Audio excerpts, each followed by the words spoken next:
네, 교과서 200쪽 사회적 차별을 철폐하려는 움직임 주제입니다.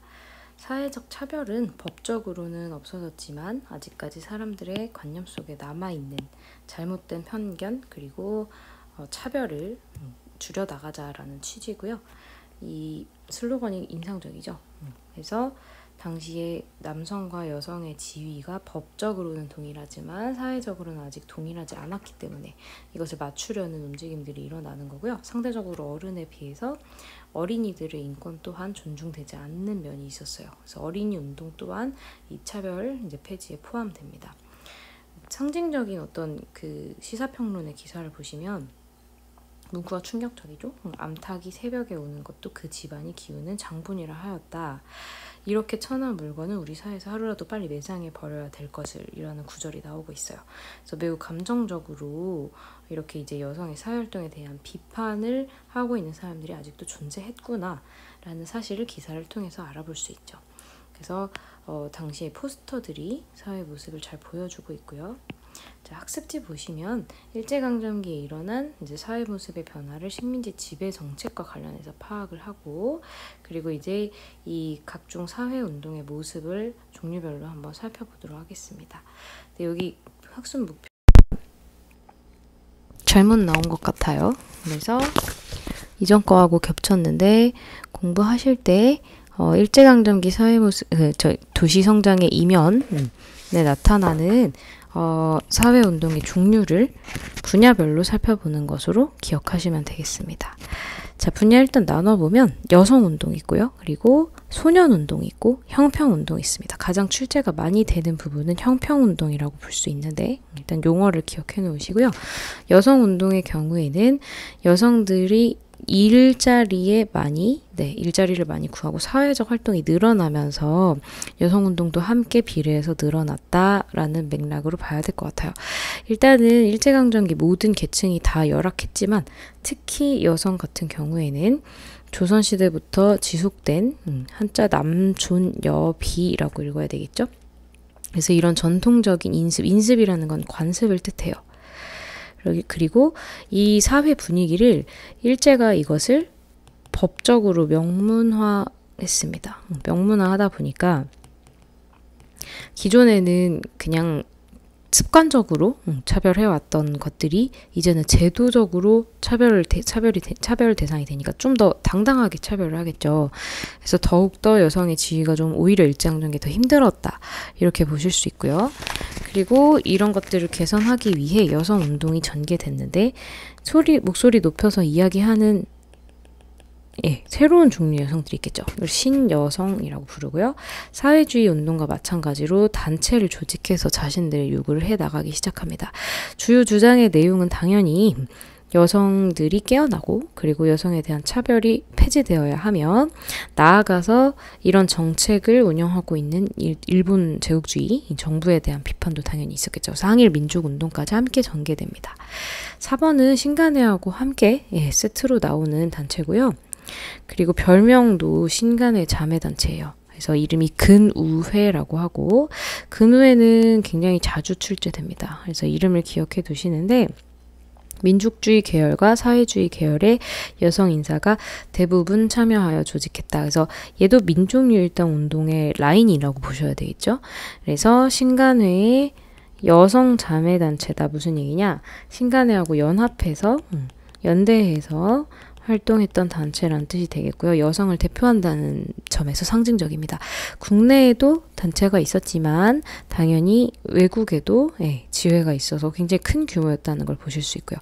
활동들은 여성들을 깨워야 되기 때문에 강의를 해준다든지 수업을 해준다든지 여성 계몽에 노력하고 노동하고 있는, 그러니까 일자리를 가지고 있는 여성들을 묶어주는 조직화하는 활동. 그래서 그걸 통해서 조선 여자의 공고한 단계를 지난 시간에 했죠. 공고한이라고 하는 건 굳히다, 단단한 이런 뜻이죠. 그리고 조선 여자의 지위 향상, 여기서 이야기하는 지위 향상은 사회적인 지위를 의미하겠죠. 이번에 나온 이 1번에 나왔던 여성이 운동이나 2번에 나오는 소년 운동이나 3번에 나오는 형평 운동 전부 다 소외된 사람들, 소외된 계층, 그리고 상대적으로 차별받던 사람들이 어떤 힘의 균형을 맞추기 위해서 사회적인 의식을 갖고 자신의 주장을 한 의미 있는 사건들이라고 볼 수 있어요. 실제로 이런 것들이 여러분 100년 이상 유지가 되어 왔기 때문에 지금 세상은 어린이나 여성이나 그리고 이제 일반적인 신분이나 이런 면에서 어느 정도 평등이 이루어져 있죠. 그렇죠? 그래서 어린이의 열악한 지위를 극복하고 온전한 인격체로 대하자는 운동 또한 사회주의 이제 기반을 둔 그런 사회 변혁 운동에 속합니다. 그리고 의외로 굉장히 많이 나오는 이 방정환의 어린이날 제정, 이게 일제강점기예요. 그래서 이게 이때야? 라고 생각하실 수 있는데 1927년 우리 신간회가 창립된 해잖아요. 그래서 그 해에 이런 움직임들이 많았고요. 특히 여기에 앞장섰던 인물이 방정환이라고 하는 인물인데, 방정환은 천도교 동학의 3대 교주였던 손병희의 사위예요. 그래서 그 가족이었기 때문에 조금 더 함께 이제 뜻을 실천할 때 아무래도 잘 맞았겠죠. 그래서 손병희하고 방정환하고 그런 관련이 있어서 이 천도교하고도 함께 기억해 두시면 좋습니다. 그래서 천도교를 당연히 믿었겠죠. 천도교 종교적 인물이니까. 그래서 어린이와 관련된 행사에 이 동학 교도들이 굉장히 많이 참여해요. 그래서 어린이날을 그때 우리 이제 5월로 정해놨고요. 5월 1일이었다 나중에 5월 5일이 되게 되는데, 교과서에 나오는 잡지 어린이 표지도 보시면 나이가 어린 사람을 높여서 부르는 단어로 어린이라는 단어를 이제 만들고 똑같은 단어로 잡지를 펴내게 됐습니다. 잡지에는 당연히 아동 인권에 대한 소식이나 사람들에게 알리는 기사나 평론이나 이런 것들이 실리게 됐겠죠. 자, 그리고 조선소년연합회는 이제 소년들의 모임인데, 그래서 아무래도 모여서 같이 행사를 하다 보면 어린이들이 무언가를 배울 기회도 늘어나겠죠. 그래서 이런 것들이 민족 감정을 부추긴다고 판단해서 일부는 1930년대에 소년운동마저 탄압을 합니다. 그리고 1937년 중일전쟁 이후에는 완전히 금지를 하게 되죠. 자, 3번 제일 중요한 이 형평운동은 백정에 대한 건데요. 백정이 여러분 조선시대 때 얘기 들었었던 그 백정이 맞아요. 그래서 기본적으로는 동물의 짐승의 목숨을 끊는 이제 직무를 하고요. 도축업이라고 하죠. 그리고 그렇게 통해서 만들어진 고기를 가공하는 것까지 포함합니다. 그러니까 도축장과 정육점을 같이 운영한다고 보셔야 되죠. 근데 이 직업에 대해서 사람들이 한 300~400년간을 계속해서 좀 멸시해 왔어요. 뭐 이유는 동물들의 목숨을 끊고 굉장히 더럽고 이런 일을 한다라는 이제 그릇된 인식에서 비롯이 된 건데, 사실 고기를 사람들이 매우 좋아하잖아요. 고기는 누구나 먹잖아요.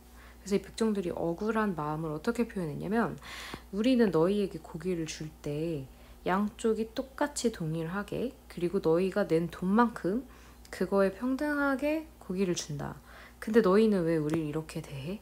라는 이제 메시지를 담아서 우리가 사용하는 저울처럼 너네도 우리를 평등하게 대해줘 라는 요구를 하는 게 이 형평운동에 굉장히 의미가 있죠. 그래서 당시에 백정 같은 경우에는 호적, 오늘날의 주민등록등본에 이름 위에 빨간색 점이 찍혀 있어요. 그러니까 모르는 사람이 봐도 이 사람은 직업이 백정이라고 하는 게 강제 커밍아웃이 되는 거고, 당연히 백정이랑 결혼도 하지 않으려고 하겠죠. 그래서 이런 것들이 이제 쌓여서 굉장히 억울함이 많았고요. 1894년에 법적으로 신분제가 폐지되었음에도 불구하고 이 백정에 대한 어떤 사회적인 무시는 그대로 남아서 백정의 자식은 학교에 갔을 때 아이들한테 놀림을 받는다거나, 그래서 한 명이 입학을 하니까 다른 아이들이 안 나와서 선생님들이 걔한테 그만둬달라고 부탁을 한다거나, 그래서 돈을 많이 버는 백정 중에는 자기 자식이 집에 와서 오니까 그 학교를 사비를 들여가지고 학교 하나를 세워버리는 그런 일도 있을 정도예요. 그러니까 이 사람들의 억울함은 말로 할 수가 없겠죠. 그래서 경제적으로 성장한 사람도 있고 어느 정도 먹고 살만하게 된 사람도 있지만, 그들의 자식은 아버지의 직업 때문에 또는 이 백정에 대한 어떤 꼬리표와 낙인 때문에 무시하며 살게 되는, 무시당하며 살게 되는 이런 이제 마음 아픈 부분이 있었어요. 그래서 이거를 폐지하자라는 주장이고요. 이해가 됐을 거라고 생각하고요. 그 다음에 요 운동을 주도했던 요 단체도 같이 기억해 두시면 좋아요. 조선형평사라는 조직입니다. 조선형평사는 경상남도 진주에서 처음 만들어졌고요. 이것도 20년대죠, 그죠? 그래서 형평운동을 하는 단체, 형평사, 그렇게 기억하면 암기가 될 것 같아요. 전국으로 확대가 됩니다. 우리가 정답은 없지만 교과서에서 아까 봤었던 이 여자가 사회 활동에 대해 하는 것에 대해서 굉장히 비난하는 이런 주장을 여러분이 나름대로 근거를 갖춰서 써보면 좋을 것 같아요. 그래서 이 작가가 이야기하는 논점, 여자의 사회 활동이 어떤 면에서 사회에 피해를 주는지, 그리고 이 우리 사회에서 매장당해야 된다는 인식을 갖고 있는 이유가 무엇인지, 이런 것들을 자신의 근거를 나름대로 들어서 비판하는 글 한번 써보면 좋겠죠. 그래서 교과서에서 이 내용 부분은 포스터까지 같이 기억을 해보시면 좋겠습니다.